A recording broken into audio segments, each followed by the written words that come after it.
All right, Matt. So I learned something new the other day about the Canary Islands. Did you know that there's not a single canary on the Canary Islands? Really? Yep.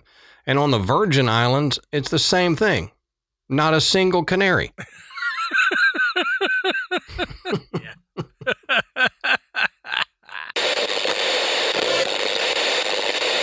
Good.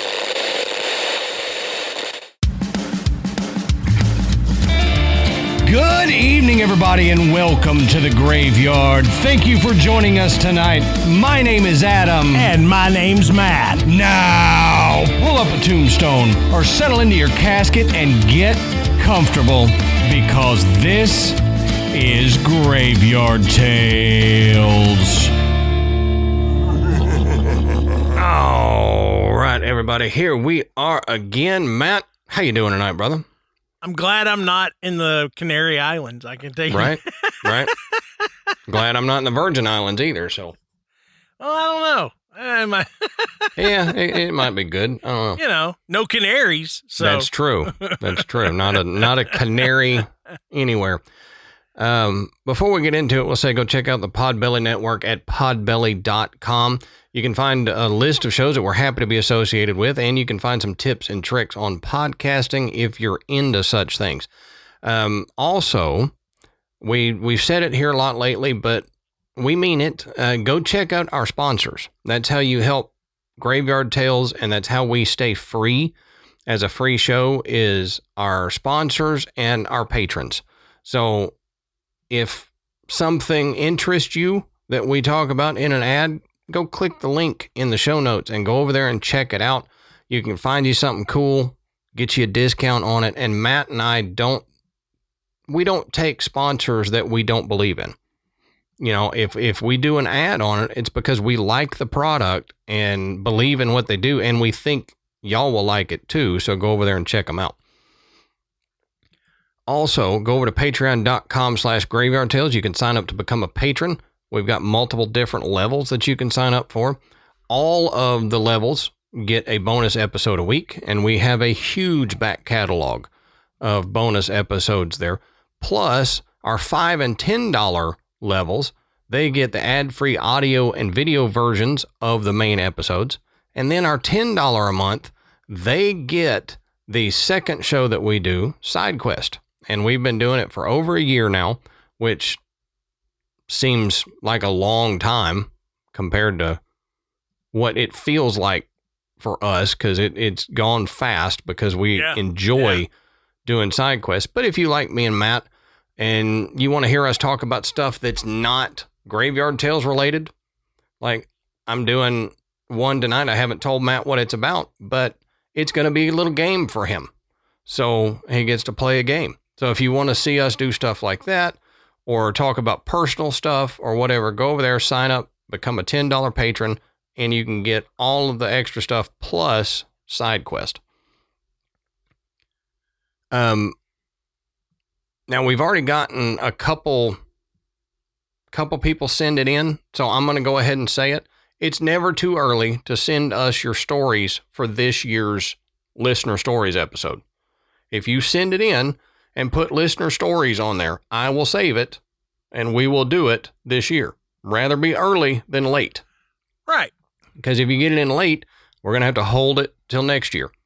But if you had something happen to you last weekend, and you're like, I want to tell the Graveyard Tales boys about this. Well, go ahead and send it in. I will save it for our Listener Stories episode at the end of the year, and you'll have it on the show. But on that note, Matt, that's all I've got for the boring intro stuff that everybody probably skips past anyway until they hear me say this. All right, Matt. So what are we talking about tonight, brother? All right. So tonight, Adam and I are going to discuss what is widely considered to be the most well-documented UFO case in U.S. history. Mm-hmm. It occurred in 1964 in the town of Socorro, New Mexico. And Adam, here we are once again talking about UFOs and New Mexico. I know. I mean, it is like the UFO capital of the world. Yeah, there's a little strip, it seems like, right there, and New Mexico is in it, that is just lousy with UFOs. And I don't know exactly why, but I know it's interesting. There's a lot of activity around there, military wise, things like that. Of course, it's a lot of desert, so there's a lot of basically uninhabited land, right. So it's always been interesting to me. It's kind of where the modern UFO story begins, and it's only fitting that the most documented UFO case occurred there. Right. Lonnie Zamora was working as a sergeant for the Socorro Police Department when on April 24th of 1964, he witnessed a flying object land near a rocky dirt road, and what he saw would change his life forever. So, Adam, let's dig into the Zamora UFO incident. All right. So, as we always say, go check our sources down at the bottom of the show notes. You can find where we found all this information. We got a lot of sources. And it's because Matt and I have not gone out there ourselves and talked to anybody related with the case in New Mexico. Yeah. So I've never been to New Mexico. I've flown over it. I've just never been down in it. Right. Yeah. I would like to spend some time in there as an adult. I went there as a kid to White Sands, New Mexico with my parents, but I was so young that I barely remember any of it. So I need to spend some adult time there. See, Amanda doesn't know this yet, but we have plans for our retirement. We're gonna sell our house and buy an RV, and we're gonna go over to all these places that we've never been. Like Mount Rushmore, the Grand Canyon, Yellowstone, all these places that we've always wanted to go. But what she doesn't know is that we're gonna visit all these weird haunted places that we've talked about. There you go. We're going to go to White Sands, New Mexico. We're going to go to Area 51. We're going to see all these places firsthand. There you go. Okay. And that if we're still doing Graveyard Tales, then that'll be good on-site reporting. Right. By that time, they'll have that whole satellite dish technology on the RV down pat. Right. And we can just stay connected while we go. Exactly. I'll just send. I'll have to come with you probably. For integrity's sake. That's exactly right, just to make sure. Right. I'll have to go. But yeah, go check our sources down at the bottom of the show notes and keep learning if you're interested in. And you can see where we got this information and from whom we got the information. So first, we need to talk about Socorro a little bit. Now, Socorro, New Mexico, it sits along the Rio Grande River, or Rio Grande, however you want to say it. I guess it fits the song better. Yeah. I'm an old cowhand from the Rio Grande. But, I mean, I've heard it both ways. Down here, we say Grande. You go just a few minutes north, and it's Grand. It doesn't matter. It's the same river. It's the big river.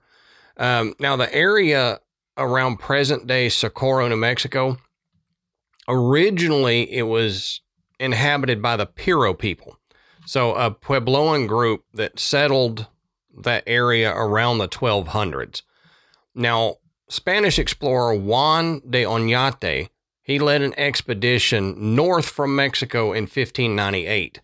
And then the Prairie people of the Tepana Pueblo welcomed him and his party, and they gave him food and water and stuff like that. Well, Oñate was super grateful for their assistance, so he named them Socorro, which meant help or aid in Spanish.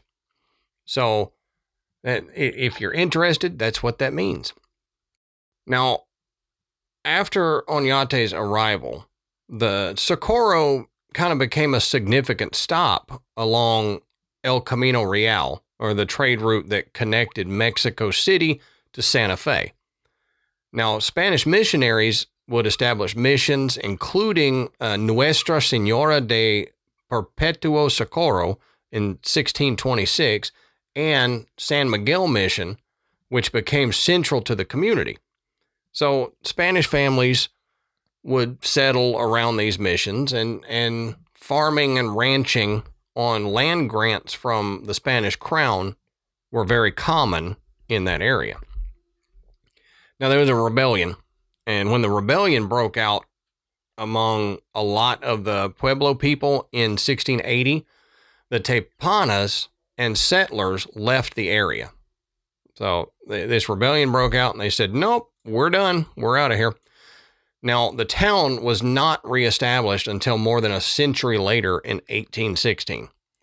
So this one rebellion in 1680 kind of cleared that area of Socorro of people, which it's fascinating to me that it took more than a century for people to come back to the area. You would think if it's a good area with water and food, that it wouldn't have taken more than a century. Now, by 1833, the area had started to grow and the population started to get bigger. And so they had over 400 residents in the village and nearly 1,800 in the area around that village. Now, after Mexico gained independence from Spain in 1821, Socorro became part of the Mexican territory. And then the region continued to be colonized and they developed it more and everything.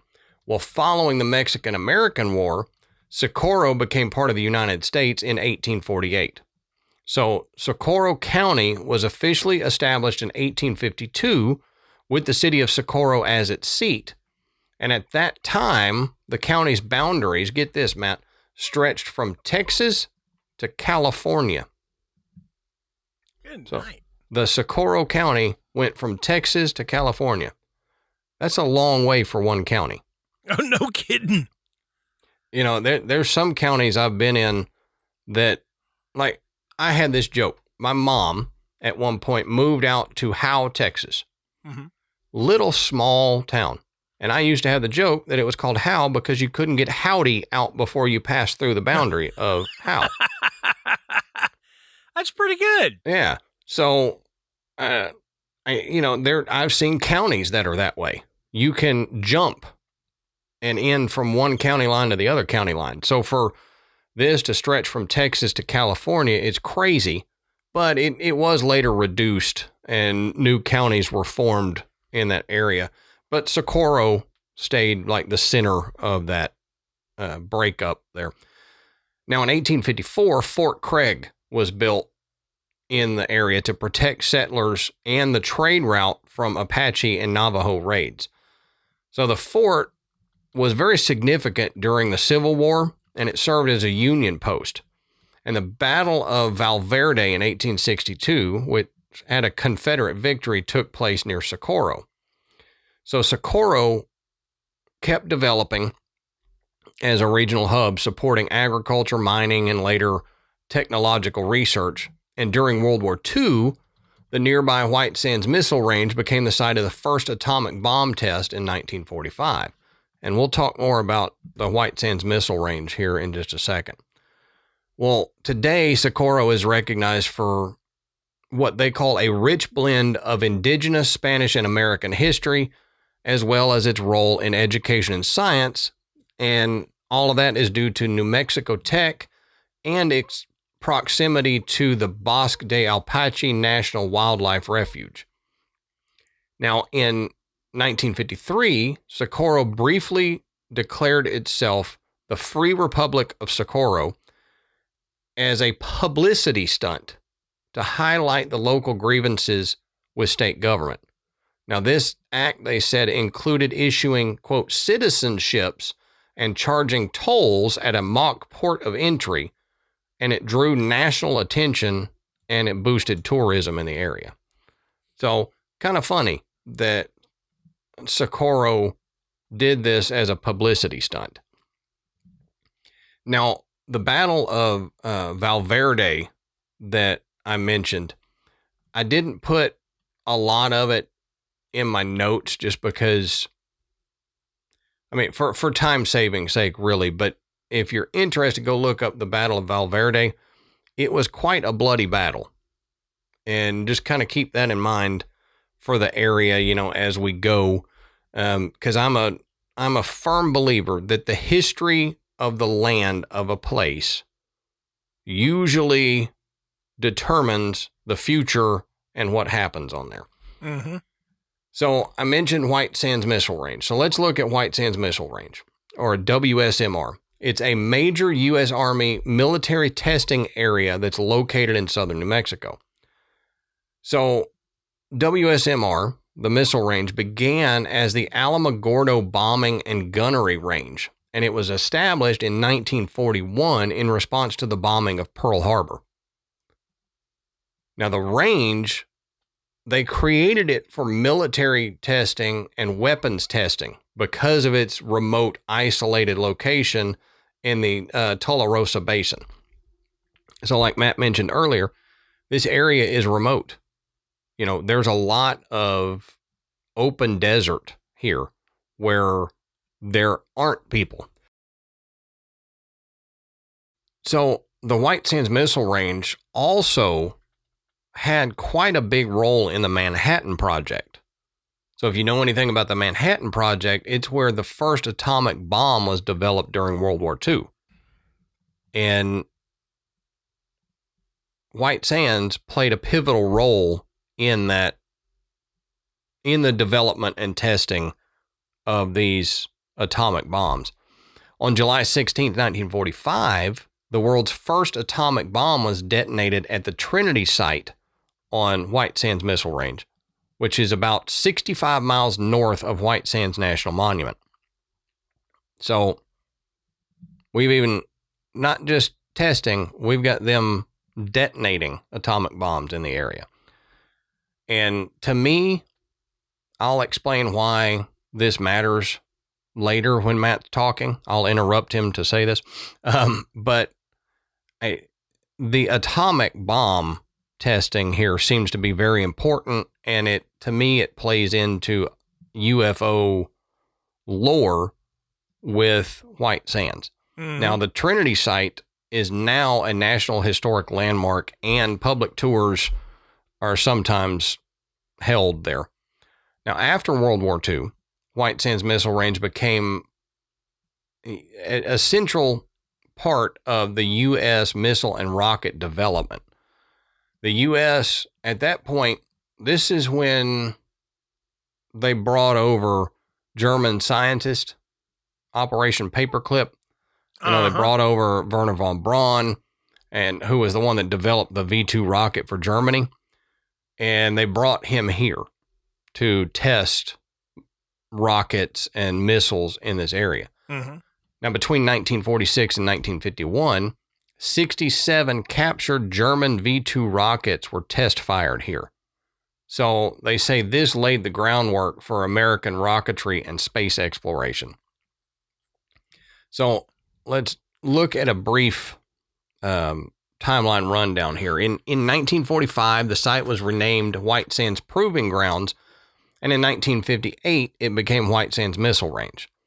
Now, White Sands Missile Range expanded to include a variety of test facilities and launch complexes for a bunch of different missile systems, and they give the examples as the Nike Hercules and the Nike Zeus. Man, I had a pair of those. Yep, that was my joke. Matt hit my joke before I got it. I mean, I'll give it to you. It was an obvious joke. That's right. That's right. That's about all I can get anymore. You got to give me the low-hanging fruit, man. Can't hold it against you, brother.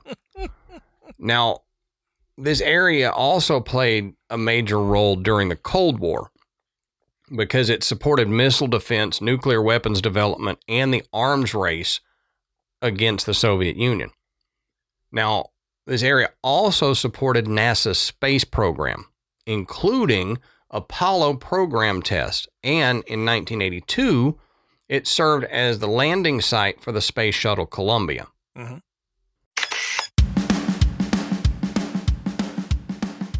Hey, Adam, let's talk about one of tonight's sponsors, Graza olive oil. Now, it is great stuff. And I mean, you know, you're thinking olive oil, really? But you've not tried an olive oil quite like Graza. I mean, it is fantastic. It's fresh, it's never blended, and it comes from a single type of olive, the Picual, straight out of Jaén, Spain, where over half of the world's olive oil is produced. And so last night, I cleaned up the griddle, and I grilled some chicken and some chorizo, and I used the Graza frizzle that is high heat. And man, I'm telling you, it works amazing and it tastes fantastic. It adds a flavor to your food that you're not gonna find in just regular, just get whatever olive oil. Yeah, right. It's not gonna be the same, I promise. Right. And like you said, that frizzle, which is their newest one, it's designed for that type of cooking, so you're not going to get an off taste with it. And you're like, well, why should we use Graza? Why should I use Graza over other olive oils? Well, it's because they have single origin goodness. They use only one olive from one region, so they don't have any of these mysterious blends that you get out there. So it means a traceable, fresher product without mixing in lower grade unknown oils. And they come in the super fun squeeze and spray bottles. And I'm going to tell you, I've done the griddle thing like Matt's talking about, and you don't have these messy tins or drippy spouts to deal with. You twist the little top on your squeezy thing and you just go all over your griddle. It's perfect. And they've got the 3 different types. The frizzle, which Matt was talking about, it's their newest one, so it has a higher 490 degree Fahrenheit smoke point. Perfect for frying, crisping, grilling, slapping on your griddle if you want to cook stuff up.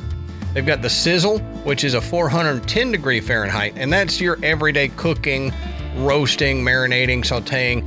Ashley uses it all the time when she's cooking dinner. I see her reach over there and grab our bottle of Graza and just squirt it in a pan and get going. And then the drizzle, which is a bold, punchy finishing oil, so you can put it on salads, dip bread in it, or even top off ice cream like Matt likes to do. Oh, yeah. And we like to do the bread in olive oil to feel real fancy at the dinner table. And we haven't found a better tasting olive oil than the drizzle from Graza. Now, if you want to get 10% off your first order on Graza's site, you can. And we suggest grabbing the trio. So that's all 3 of the squeezy bottles, sizzle, frizzle, and drizzle, so that you're set for every style of cooking. And all you've got to do that is go to graza.co, Graza.co, and use our promo code GRAVE to get that 10% off the trio that includes the sizzle, frizzle, and drizzle. Yeah, just head to graza.co and use our promo code GRAVE and get 10% off and pick yourself up the trio, get that sizzle, frizzle, and drizzle, and you'll take your cooking to the next level. I promise.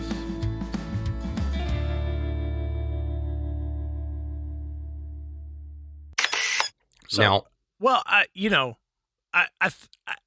know we're going into more of this, but it's becoming grossly obvious, why this area may be a hotbed for activity like this. Right. I mean, exactly. Look at what's going on. I mean, this is kind of, this is where all of this stuff was born. Space exploration, atomic weapons, and who's going to take notice of that? Mm-hmm. I mean, but outside of the Earth, some other civilization might be very interested in the fact that, hey, over here in this part of the world, they're doing some big time stuff. We need to go check this out. Right. And that's kind of what I was going to interrupt you with. So now I'll just interrupt you now because it's a good time. That we see a lot of UFO activity, quote unquote UFO activity, around military bases that house atomic weapons, nuclear weapons, or we see it around nuclear disaster sites as well. Yeah.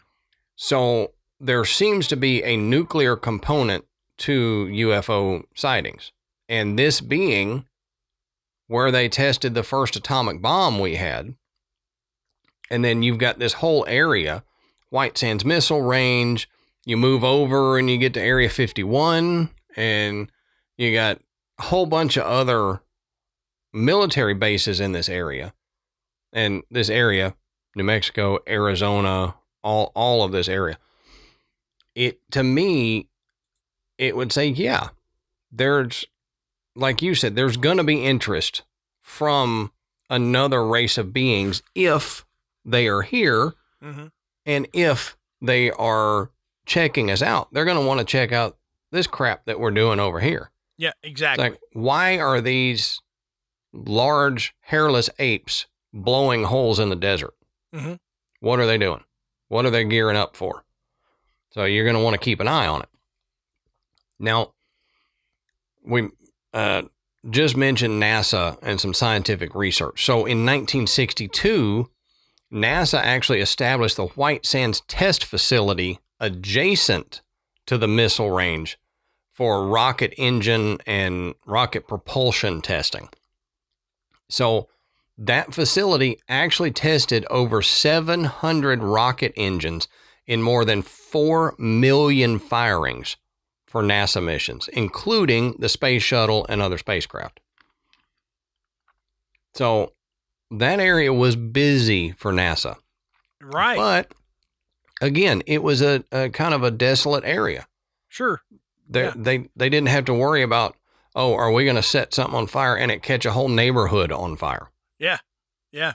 Are we going to attract a lot of attention from civilians that are going to want to come out here like looky-loos and want to see what we're up to? Right. Right. And also, you consider this.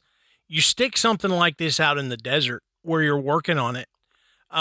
It's real easy if somebody just decides to show up and try to watch. So other countries, espionage wise, you have an advantage when you're out in an area like this because you can see what's coming for miles and miles and miles. There's nowhere to hide. Right. And the people that are supposed to be there. And if there's another body outside of the people that are supposed to be there, they are uninvited. Yeah. It's not like in a crowd where you're like, I don't know, do they work for us? Are they supposed to witness this?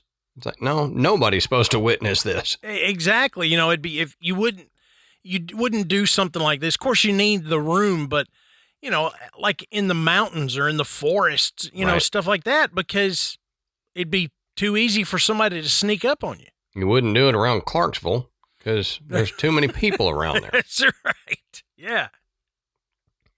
Now, I found a couple of what they call notable incidents and developments in the area, and I just thought I'd mention them. Now, over the decades, White Sands Missile Range saw several notable incidents, one of them being an errant rocket launch that landed outside the range. And that happened a few times in their testing. So yeah, I would imagine. Believe it or not. But one of them actually happened in 1947, and it crashed near Juarez, Mexico. So that was not just a little errant. That was a lot errant. A lot errant, yeah. But the range also hosted a wide array of military and scientific tests, like I said, from missile defense systems to electronic countermeasures and satellite tracking.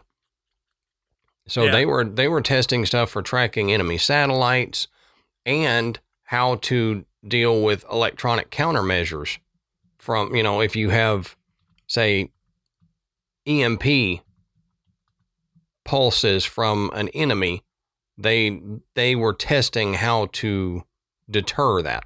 Yeah. And, that area in Mexico, the zone of silence. Yep. It was another area where supposedly an errant missile, an errant rocket Exactly. landed there. And it came from White Sands. Exactly. And so, it's like, we know that happened. We're not 100% sure if it actually caused this weird anomaly there or if the weird anomaly brought it there. I mean, two sides to the same coin, it's a what caused what? Right. Right. So real briefly, because I searched high and low and I just could not find a lot of information on Mr. Zamora. You should have used Google. I haven't used high and low in a long time. Yeah, it's an old one, but I felt it was tried and true. If you know the search engine, just use it. I mean, why branch out to new stuff like Google? I mean, how long have they been around? Have they been proven to actually, look up? And I don't know anything about Google. I mean, he's going to tell me to shut up here in a minute. No, I'll just talk a lot of crap and make you regret saying anything. Set him off again. Now, Lonnie Zamora, he was born on September 7th, 1933. You know who else was born on September 7th? Me. Oh, yeah. Okay. Yeah. So he had my birthday just a few decades before me. Mm-hmm. But I was thinking of someone maybe a little less famous than you. Oh, yeah, no. And that's the thing. You would have to go less famous because there's not many people more famous than Adam from Graveyard Tales. Maybe Matt from Graveyard Tales, but I don't know. That's close. Yeah, that's so close. He was born in Magdalena, New Mexico. Now, Zamora, he was a police officer, and he served as a police officer from the 1950s until he retired. So he didn't have like any other job. He got in and was a police officer from one of his first jobs. Mm-hmm. And he stayed there until retirement. And he gained this reputation among his colleagues for having integrity and being very reliable. His colleagues described him as a, quote, no-nonsense officer, and he had no history of lying or sensationalism or, making stuff up or getting drunk and spinning a yarn. Right. So that, to me, is also very important to what we're about to talk about. Now, Lonnie ended up marrying Mary Kaka in 1954, and they had 3 children. And I had to make sure that I said her last name that way because it looks like Kaka. And I didn't want to call her that. I don't know the lady. I'm sure she was a great lady. So I would hate to besmirch her name that way. So, and I even looked up, how do you pronounce that name? Yeah. And it said Kaka. Mm-hmm. I'm like, well, I'm going to not do it. I'm going to say Kaka. Now, Lonnie passed away from a heart attack on November 2nd, 2009. Yeah. So he lived a long life. He did. He had a long life of honesty and integrity. Yeah. Yeah. And, at no point during this did anyone ever really question his integrity or his honesty. Mm-hmm. Mm-hmm. In fact, a lot of people revered him for that, and that put a lot of weight behind his story. Sure. Because he did not have a history of this. So, as Adam said, he was a local police officer. He was an extremely ordinary guy. He was doing his job. He was good at his job. He had friends. People respected him. Nothing unusual. a real salt of the earth kind of person. Mm-hmm. But one evening, he found himself chasing a car full of teenagers that was speeding on the outskirts of town. Dang teens. And he looked, if you can't speed in the desert, where are you going to speed? That's a good point. Anyway, but he noticed something off the side of the road, which to him looked like an overturned white car in a ditch out in the desert. That would take precedent over a speeder. Well, sure. So he decided, he broke off the chase and he's going to go check this out. Now, he says initially he recalls hearing this really loud roar right before he noticed it and he broke off the chase. So when he went, he expected to find evidence of an explosion, like maybe the car had hit a dynamite shack or something like that. But instead, what he saw was what he described as a shiny white car-sized object. He said the object was egg-shaped, and it was standing on 4 legs, and it had this unusual insignia printed on the side. I'm going to go out on a limb and say that ain't a car.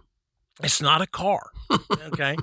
First of all, he saw no wheels. Yeah. He saw legs. And legs instead. And this weird insignia, which he described as being something similar to an arrow pointing vertically from a horizontal base to a half circle crown. So a very rudimentary, a horizontal line, an arrow sticking up from it with a semicircle across the top. Okay. That's what he initially described it as. Right. Now, as he's driving over there, he says he lost sight of it briefly because of the hills and the mounds and everything. So he's driving off the road and he gets past the hills. And when he gets about 150 yards from the site, he reports that he saw 2 figures standing next to it who weren't quite fully adult-sized, but they were larger than children. So, I don't know what, something between like maybe 4 and 5 feet tall, something like that. Like a short teenager. Yeah, maybe bigger than a little kid, but definitely not a full-grown adult. Right. And he describes what they were wearing as white coveralls. Like what you saw these dudes, caddies at the Masters wearing. White coveralls. Which white is not a typical color for coveralls, but unless you just like to look nasty. Yeah, dirty all the time. So this was more than unusual, to Lonnie when he pulled up and saw this. Now, he said as he got closer, the pair of individuals got back onto the craft, and the craft took off and flew away, emitting a bluish flame. And Zamora says this is a quote. He said, "I saw this flame come up from underneath it. Then I ran back behind the car and it went up to 20, 30 feet in the air. It just stayed there for a while. And then finally it took off slowly to the west. At first, after I got to my senses, I said, did I see it or didn't I?" He said, "What happened, Yeah. And I think, most people are exactly like that. You see something that is so unusual. You begin to question yourself did I really see that? Am I dreaming? Is it a mirage? What the hell was that? Right. Because you're your brain wants to try to explain it. And so you begin to start thinking of, what could that possibly be? Yeah. You know? Yep. All right, so let's take a second and talk about one of tonight's sponsors, Fume. Now, you've heard us talk about Fume before, but we want to tell you about it again. Fume is a flavored air device that helps you quit your bad habits.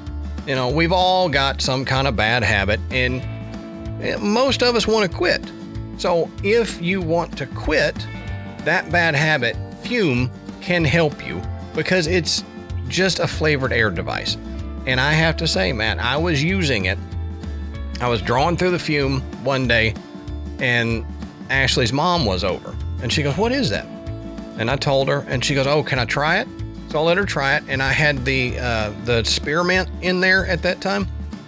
And she goes, "Okay, I need one of these." So we bought her one, and I'll tell you what, she has put down her other bad habit. I see her with the Fume in her hands all the time.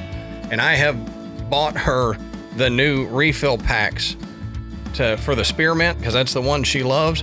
So I know she's using it because we keep buying her the new packs, but I'm really proud of her. So I have quit my bad habits, and so has my mother-in-law, thanks to Fume. Yeah, and one of the problems I always had with breaking a bad habit was I needed to do something with my hands. And the coolest thing about the Fume flavored air device is that it's, number one, it looks cool. I mean, it's made with metal. It's made with wood. They've got different designs. It's clicky. You can twist it and click it. It's magnetic, and it's got great magnets. You can pull it apart, click it back together. So it gives you something to do with your hands that takes away what you have been doing with your hands. Right. And you know that I want to put something in my mouth. It takes the place of that. And instead of inhaling vapor, you are inhaling air, flavored air. And they've got great flavors. As Adam mentioned, the spearmint. My favorite was the maple black pepper. But there's so many flavors. You can absolutely find a flavor that will help you stop your bad habits. So give Fume a try.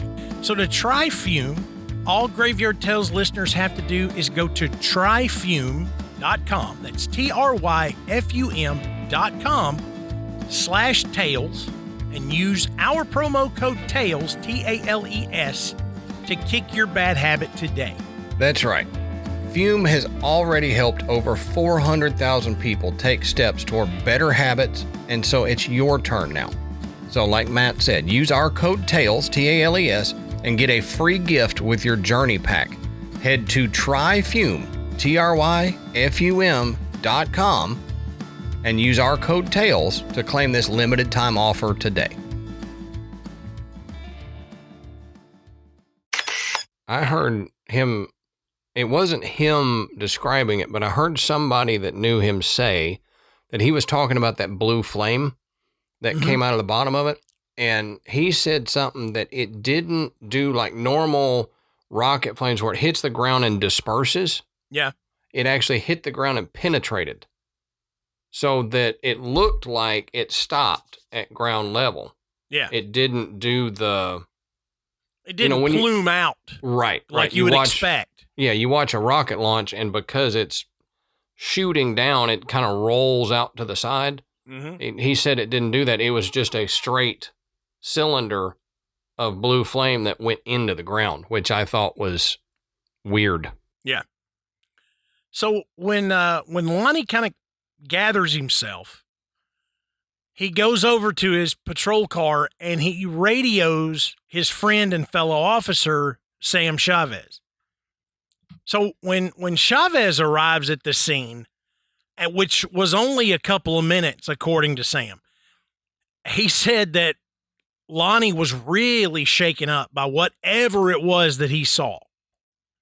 And Chavez notes that there were marks on the ground that appeared to be made by some type of landing gear. And so he describes the markings and says, quote, We found some indention on the ground where this thing had landed, and the marks into the ground were 9 inches deep. Wow. He said they were 8 inches long and 9 inches wide. That's big. I mean, you know, you can imagine you see something like that and you're like, what in the heck would have caused these to be here and spaced out? And that's what led him to believe that it was some type of landing gear. Yeah, and those are deep, so it had to either be heavy or hit with some force. Sure. So Chavez goes on and says, I started to look for tracks, human tracks. Mm-hmm. But the only thing I found were impressions on the ground that were made by a perfect circle. He said, I found no human tracks, no shoe prints at all. He doesn't go in and describe that perfect circle anymore, but that's not something you would expect to see. In the desert. At least I wouldn't. No. I mean, you know what?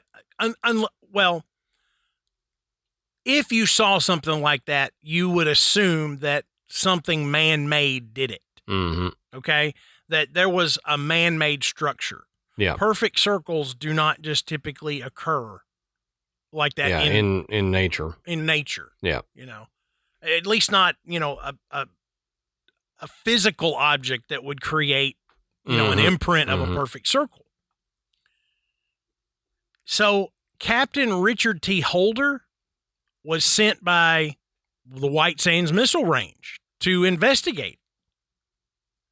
So Holder says he initially thought it had to be something that came from the range and that there could possibly be injured civilians. Mm-hmm. But Holder says after he surveyed the area, he started to think this didn't come from us.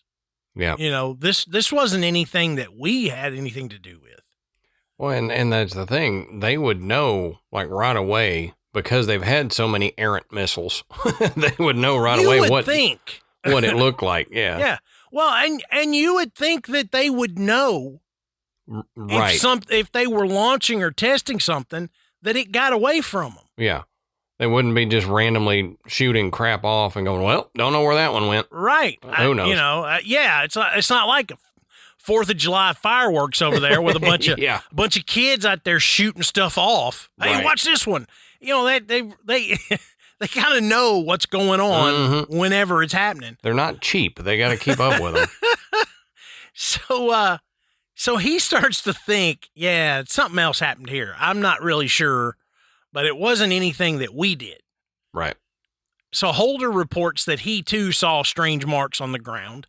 He also saw a bush that was burnt. He says like to a crisp, but only on one side. That's weird. Which would indicate, you know, a really hot flame that was concentrated. Right. You know, not like a brush fire or anything else that would have eventually set the entire bush on fire. So, and it wasn't necessarily like a spark. It had to be like a really hot, intense flame and then gone. But like when you have it would only burn that part of the bush. Right. You know, it didn't set it ablaze. It scorched it immediately. Yep. Like when you have one of those little butane torches, either for cocktail smoker or like I use one in the shop to char wood. Yeah. Yeah. If you have such an intense flame like that, it normally only scorches the little bit that you're holding it over. Yeah. And doesn't catch it on fire unless it's there for a while. Right. You know, it just carbonizes the wood. Exactly. And so that's what Holder is describing this bush, you know, looking like. But he says at the time, what he saw supported Lonnie Zamora's story. You know, he listened to Lonnie's story, and what he saw looking around, the bush, the markings on the ground, everything seemed pretty consistent up to that point. Mm-hmm. Now, State Trooper Ted Jordan was taking pictures of the scene when he reports that Air Force officials confiscated his camera. Just came up and were like, I'll take that. I'd be like, no. And you got to think, if if you're a law enforcement officer and you're taking pictures of a scene because you've been called out to investigate an incident, these pictures are important. You know, they are a part of your investigation. You are responsible for turning them in as evidence. Right. And for an Air Force official to show up and go, give me that camera. You've got to believe that Ted said, who the hell are you? You know, right. Get off my camera, dude. This is my camera. I'm doing an investigation. Yep. You know, Holds what up his authority badge. do you, what authority do you have? Mm-hmm. And of course, you know, obviously, you know, they had some authority because he gave it up. Yep. They pulled rank on him. Another witness, which was never identified, claimed to have pulled into a nearby gas station later that day. And he told a gas station employee that he and his family had seen a UFO similar to the one that Lonnie described. And the object apparently flew over the top of their car, traveling what they estimated was about 150 miles an hour. So it's pretty fast. You know, I guess it's one of those things where somebody says this, they don't realize what's going on. They haven't seen Zamora. They haven't seen the police presence over there at the site. They saw the aftermath of this thing taking off and flying away. And when they finally pull into a gas station to refuel, they're telling some guy that's working there, you won't believe what we just saw. And, you know, the story went from there. They didn't know who he was. And I guess after this story kind of came out, you know, they thought, I would rather not be involved. Yeah. know? I don't need the police and or the Air Force coming to my home to talk to me about this. You know, I don't really blame him. Yeah, right. Now, in the investigation of the incident, the Air Force brought in members of Project Blue Book, which was their official UFO investigation team. We've talked about Project Blue Book many times in these UFO stories that we've done.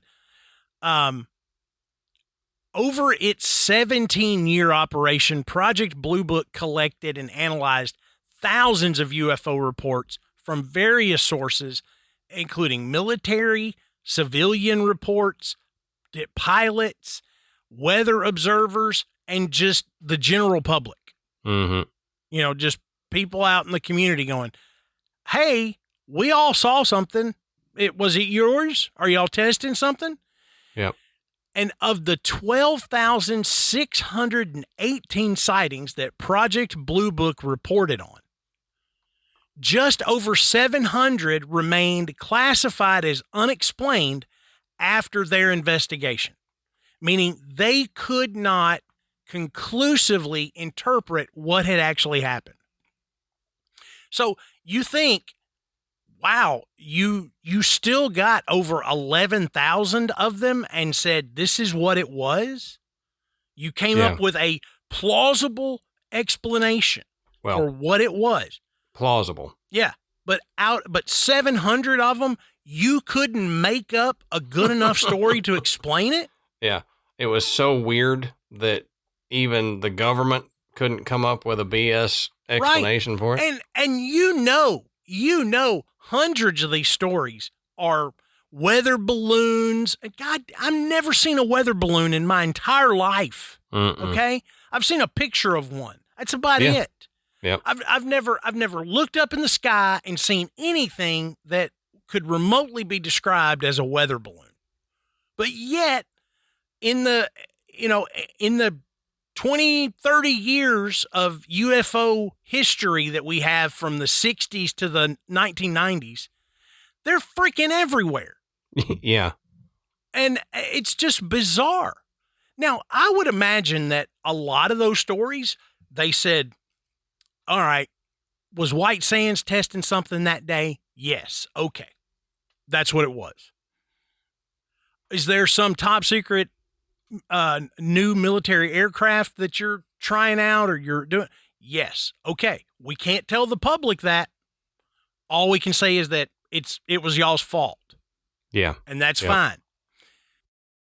But still, out of all those things they could say of what it was, 700 of them, they were like, we don't know what the hell that was. Yep. We can't even make them believe this, so let's just move on. And one of those 700 was the Lonnie Zamora incident. Now, Dr.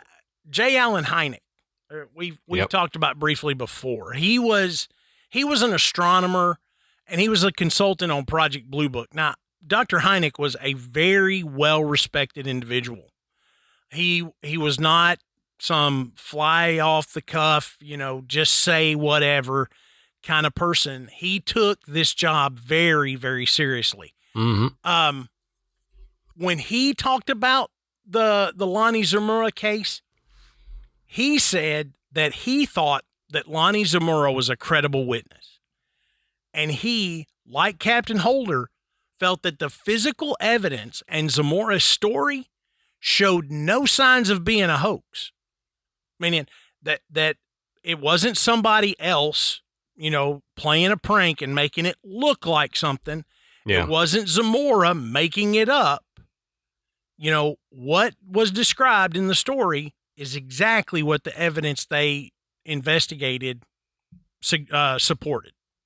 And that's good that he even said, this is not somebody screwing with Zamora. We know it's not Zamora doing it, but it's also not somebody trying to pick on Zamora and get him to say something crazy. And as Adam mentioned earlier in talking about Lonnie Zamora, he was not this type of guy. His superior officers at the police station knew him well and knew that he wasn't one of these people that was susceptible to these fantastic stories, or he wasn't interested in talking about this kind of stuff. Yeah. This was way off of his radar. So for him to come forward with a story like this, they believed him strictly because of who he was and that they knew him. And the other thing with it wasn't somebody picking on Zamora.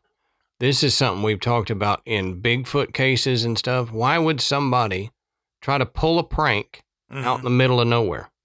Yeah, who's going to see it? Who's going to know that Zamora is going to be chasing a car full of teens speeding through this area at that exact time to be able to sit there and play the joke on them? Or anyone for that matter. Yeah, that's true. If you're going to do something like this, wouldn't you do it closer to where it's more populated, where you've got a better chance of maybe even several somebody seeing it and reporting on it? It does. Yeah. The whole idea that part was a hoax, that the craft, the beings that he saw, that all that was a hoax, is just like, that doesn't wash. But after their investigation, the Air Force said they agreed that Lonnie actually saw something, but they insisted that it must have been a top secret military aircraft. Even though they never ever released any documentation that said, oh yeah, we were testing something. And now, of course, this was the Air Force now. Yeah. This wasn't necessarily what the members of Project Blue Book were saying. This was what, Project Blue Book presented their information to the Air Force as they would. And the Air Force came out with this official story that said, this is what it had to be. He saw something, but it had to be this. We understand how confusing that must have been for him, and that he didn't fully understand. But this is all it was. Right. What gets me about that, though, is the first initial officer out there from the military said this is not one of ours. And we know from these recent Tic Tac videos that have come out, the people working there on the ships and in the planes said, we don't do testing in an area without letting the other military know. Yeah. Because we don't want an incident. Yeah. You don't want to get your top secret aircraft shot down. Right. Them think it's, back in that time, them think it's the Russians or something. And they're like, oh no, we're being invaded, Red Dawn style. Let's shoot it down. Yeah. So shoot first, ask questions later. Right. You would want to let them know, hey, don't shoot at this. I can't tell you what it is, but this is us. Mm-hmm. You don't have to go into detail, but you would let them know you're doing something. Yeah. Yeah. Well, as odd as the Air Force's explanation sounds, a lot of the UFO experts did not believe it. And one of those was author Jerome Clark, who also said the official explanation doesn't hold water. And Clark said this. He said they were never able to find any such evidence that any such thing was being tested at the time. And in fact, even today, not an iota of evidence has emerged to support that claim. Mm-hmm. Nonetheless, the Air Force line on the case is that this is a credible witness. He clearly saw some kind of structured flying vehicle and that it must have been something we built, even if we can't find it anywhere. Okay. That's a weird thing to say. Yeah, right.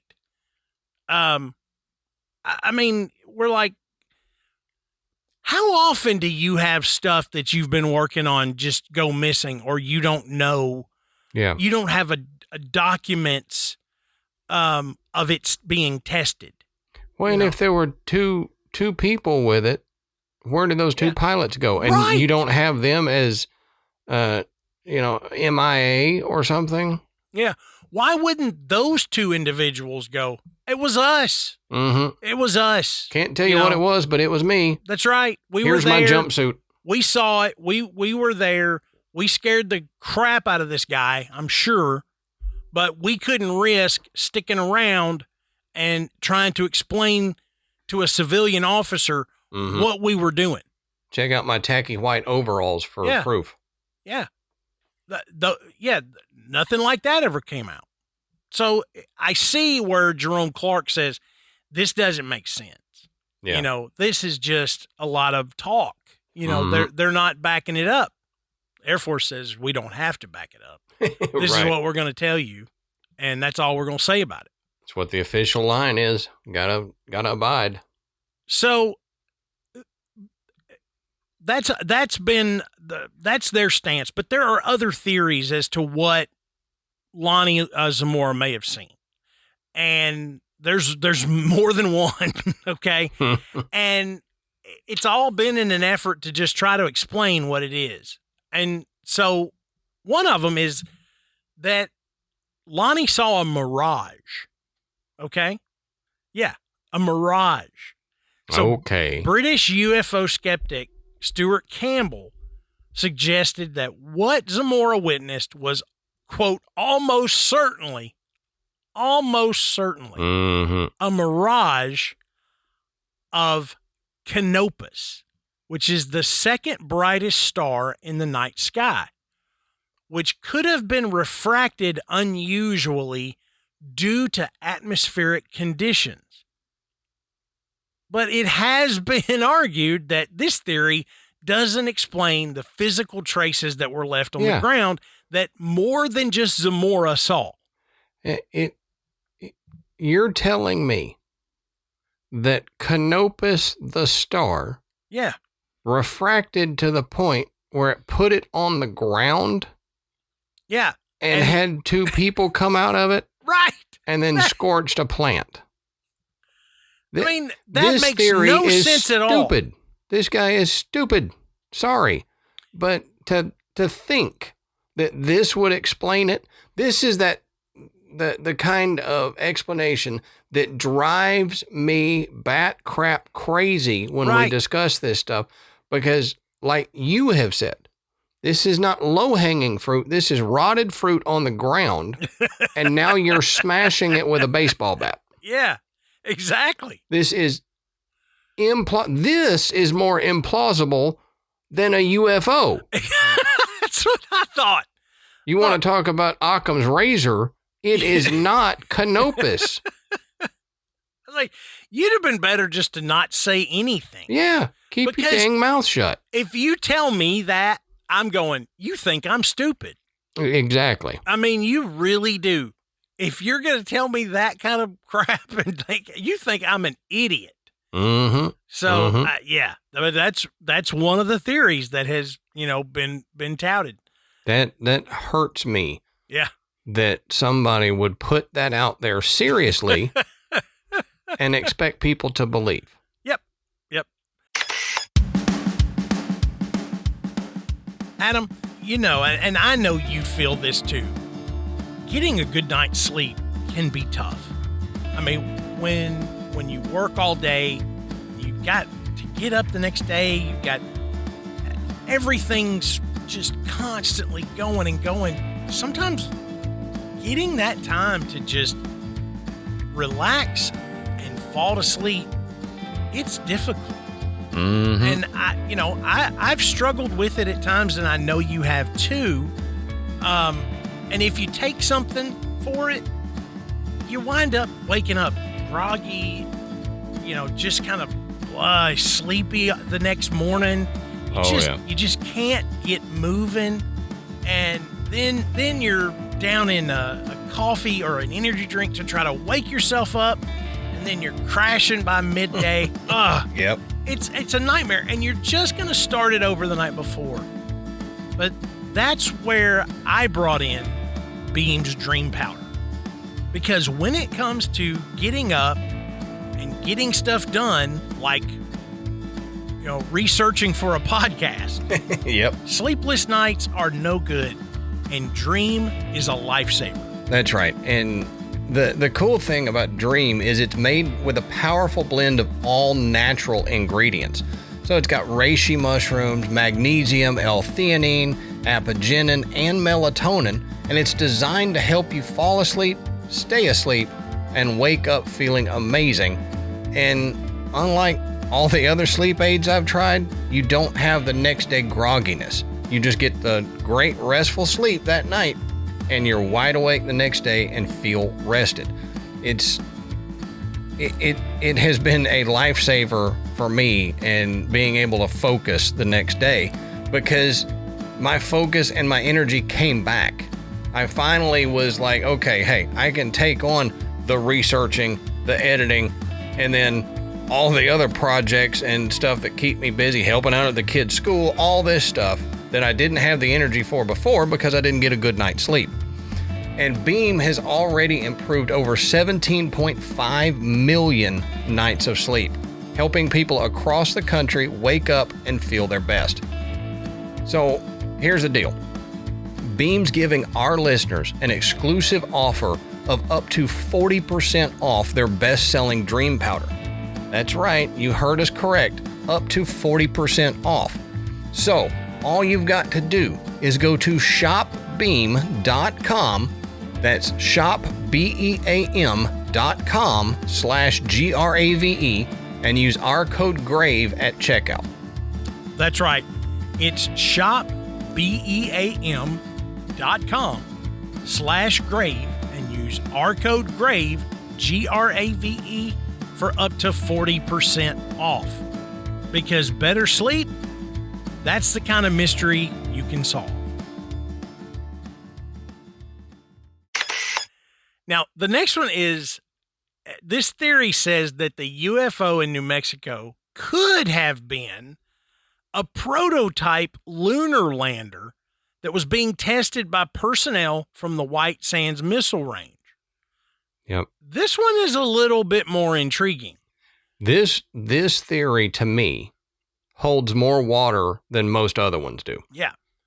It says this explanation is supported by the proximity of the range and the description of the craft, except It's 50, 60 years later, and we've never seen any craft emerge from the government archives that does anything or looks anything like what Zamora saw. Yeah. So if you were testing the lunar module, okay, fine. In all this time, you've never come out with a photo, with a diagram, with a blueprint of anything that even remotely looks like that. Mm-hmm. To let anyone know that way back in the 60s that you were testing this thing, and maybe it wasn't the one you used. Fine. But you don't have anything that says we tried to build something that looked kind of like that. Mm-hmm. Nope. Nothing. Yeah. So that's the one part that a lot of people feel like makes that theory fall flat, is that there's no evidence. I still would lean more towards that theory. Sure. Yeah. Than anything else, really. One of the things I heard about it that I say, okay, now you're stretching this theory further than it needs to be, is somebody said, well, at that time, because gravity on Earth is more than gravity on the moon, we had to lift it with a helicopter, and the two beings that Zamora saw were probably the pilots of the helicopter that were lifting it. So why that bothers me is, then why didn't Lonnie say that there was a helicopter around it? Yeah. And do you hire really short pilots? Yeah. Now, I know Tom Cruise is a shorty, and, he's a pilot, but, one of the best pilots. But still, the two short beings, and he didn't say he saw a helicopter. Right. Lonnie would know what a helicopter is, even if he didn't know what the lunar lander was. Right, yeah. So if you're saying... Yeah. If you're saying that the two beings are helicopter pilots, they had to get there somehow in their helicopter. Mm-hmm. He would have seen the helicopter, and he would have reported that along with this UFO was a helicopter. He wouldn't have completely left that part out. So that's part of what makes me go, yes, this is credible. I'll give you that. It's possible that it could have been a NASA thing, but you're not fitting all of these puzzle pieces together. You're fitting a couple of them, but not all of them. Right. And the fact that I would understand why they would be very tight-lipped about it when this occurred. Sure. But, 2025, I mean, at some point in the last 20 years, you would think they would go, oh yeah, here's this thing we try, or that somebody would just uncover it and put two and two together and say, oh, this looks like the thing that Lonnie Zamora saw. That hadn't happened. Yeah. Now, here's another one that's kind of odd. It's been speculated that students from New Mexico Institute of Mining and Technology orchestrated a clever and elaborate hoax knowing Zamora's patrol routes and habits. This theory suggests that the students could have created a convincing setup to fool the officer. Then president of the university, nuclear physicist Sterling Colgate, was relatively certain it was his students. He said that Zamora saw, quote, a candle in a balloon, not sophisticated. Okay. A candle in a balloon.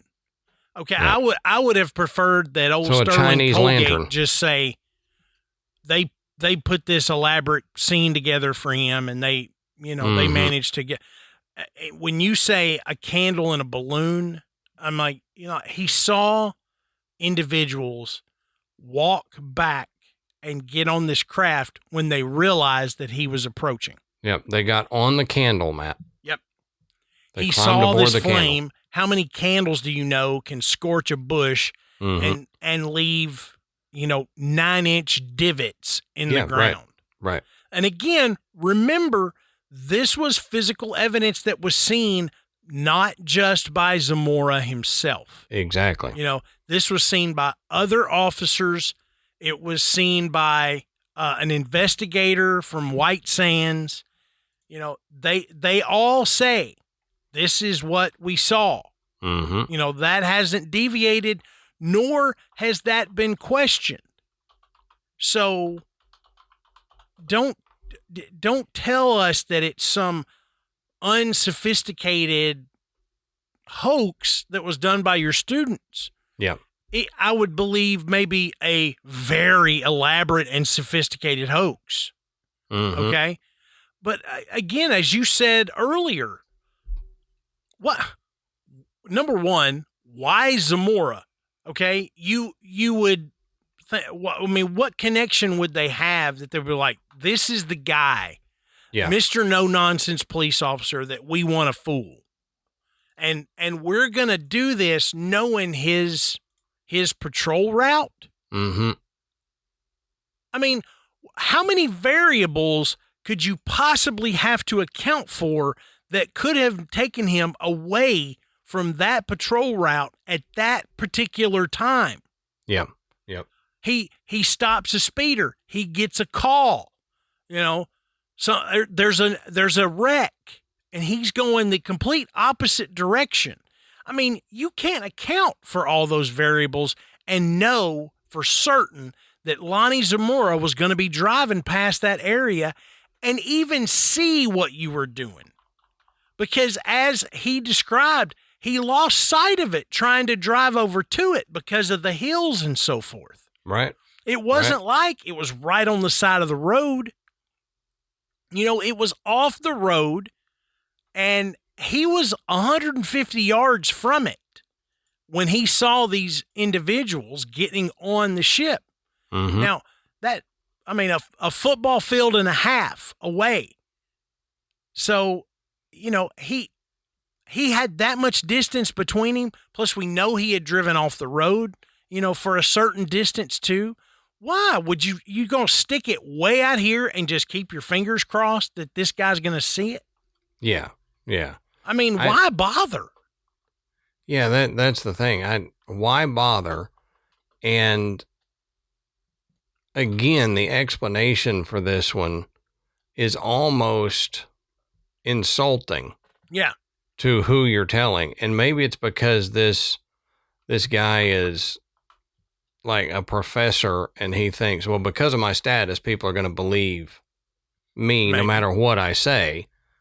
And so he's like, well, I can just say whatever. And I'm going to say candle. And so, and then again, I think that this professor is making himself sound ridiculous.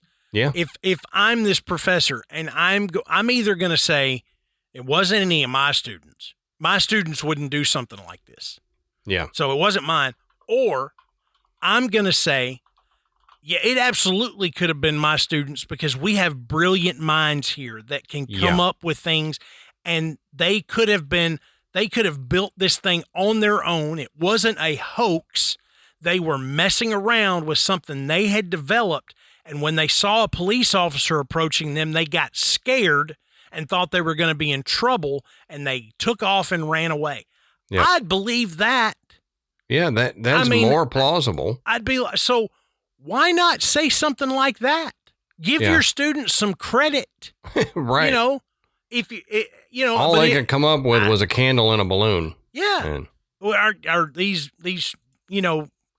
goofballs that we have that go to school here? Yeah, you don't got they just had goofballs that go to school at a deadgum mining and technology university. Yeah. They just had one of those Chinese paper lanterns, and it totally convinced a police officer and made him think it was a UFO. Yeah. Really? Yeah.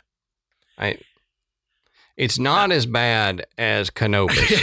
No, it's not. It's bordering on that bad. Yeah. Now, Canopus. Because of the area and the time, the era that this happened in, and its location, near several military and research installations. It is theorized that Zamora may not have seen aliens, but rather he observed a secret experimental or military aircraft, which was not publicly acknowledged. Now, this is reasonable, but I still feel like the Air Force could have said it was us. End of story. Yeah. Not and let not it done get as anything else. Exactly. If they had just come out and said, okay, fellas, because by this time there would have been 2 officers there. Mm-hmm. This is us. This stays between us. Give me your pictures of the area. We don't want anybody knowing about our technology. Mm-hmm. And Zamora and the others would have gone, okay, you got it. We're not traitorous. We won't say a word. Exactly. And they wouldn't have let it get to the media and everything. You think you've already got an investigator from White Sands. You can tell him exactly what to say. Mm-hmm. Okay. You've got 2 local police officers and a state trooper. You just go to them and say, hey, you got to keep your mouth shut, guys. Yeah. You call their superior officers and you go, this is what's going on. These are the officers that were there. We've told them to keep it zipped. We're telling you, make sure they keep it zipped. Yep. And we're not going to discuss this any further. There wasn't news crews out there. Right. There wasn't a bunch of tourists with cameras out there. Nothing. Right. It would have been essentially 4 people. Easy. And they could have very simply shut it down with no Project Blue Book investigation. Yep. None of that. If it was theirs. They had an NDA and then put them under an NDA, and then legally they couldn't have even said anything. Yeah. Without getting thrown in jail. And I don't think it would have taken that for Zamora because of his credibility and upstandedness as an officer. He would have just said, all right, I won't say anything. Yeah. My thought on this is that that's exactly what would have happened if it was theirs. Yep. The Air Force brought in Project Blue Book and investigated this. Why? Because they didn't know what it was, and they damn well wanted to know what it was. Mm-hmm. Is this a foreign power? Is this some type of terrorist action? What is this? We need to find out. Mm-hmm. When they couldn't find out exactly, and they realized that the public had gotten wind of this, they came out with this story. I'm just, so I'm like, they went about this all wrong if that's what their final stance was going to be. Yeah. Yeah. Now, another theory is that maybe he saw some aliens, and it is the most popular theory for sure. Yeah.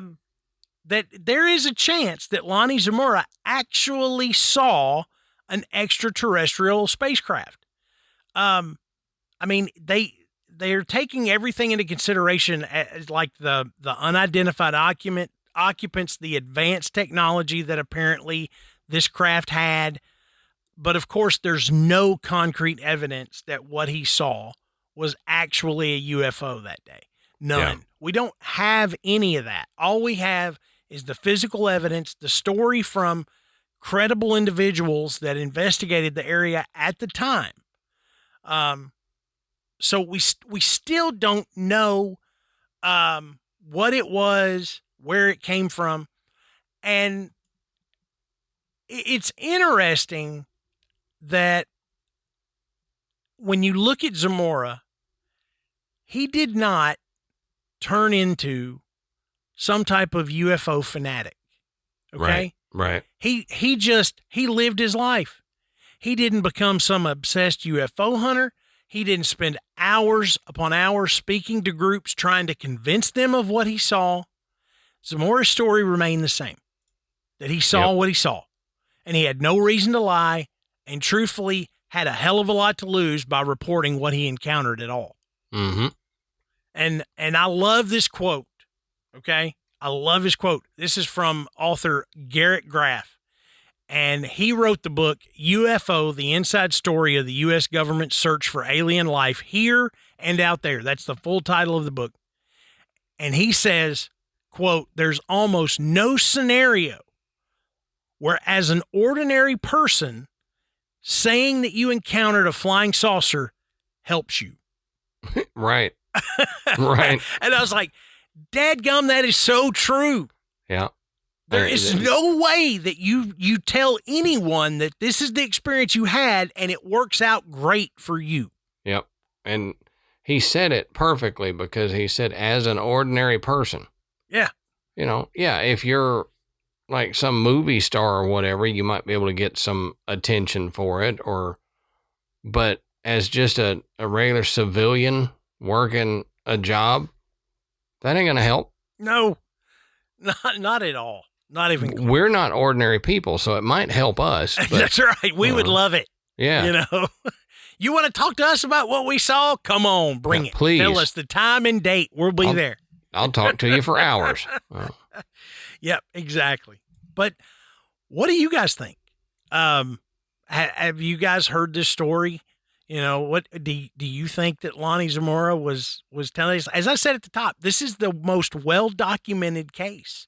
You know, there is tons and tons and tons of reports that were gathered while they were investigating this. Mm-hmm. So, I mean, do you think you saw something that was from, you know, outer space or at least alien to this world? Yeah. Do you think it was probably the Air Force and they just bungled it with the public story? A huge bungle. Yeah. What do you think? And the best place to let us know is in our Facebook group. It is called The Graveyard. That's where everybody can come in and share those, you know, your opinions. You know, you can discuss the show. You can talk about some crazy story that you had or that your uncle had 50 years ago, whatever. We just love hearing those stories. Mm-hmm. Don't forget to go and check out our website. It is graveyardpodcast.com. And there you'll find links to purchase Graveyard Tales merchandise. And as we said, we got some new stuff that's going to be showing up in the store. You can listen to the show from the website, and that is where you can become a patron. And you go check that out because there is such a huge back catalog of bonus episodes from, you know, Patreon episodes, side quest, you name it. We got a ton. Videos, audio, you know, go check that out. I really think you're going to enjoy it. Please don't forget to rate and review us on iTunes. It really does help by bringing us up when people search for a show like ours. There's a better chance that Graveyard Tales is going to pop up in that search. Mm-hmm. So until next time, we'll save you a seat in the graveyard. See you soon.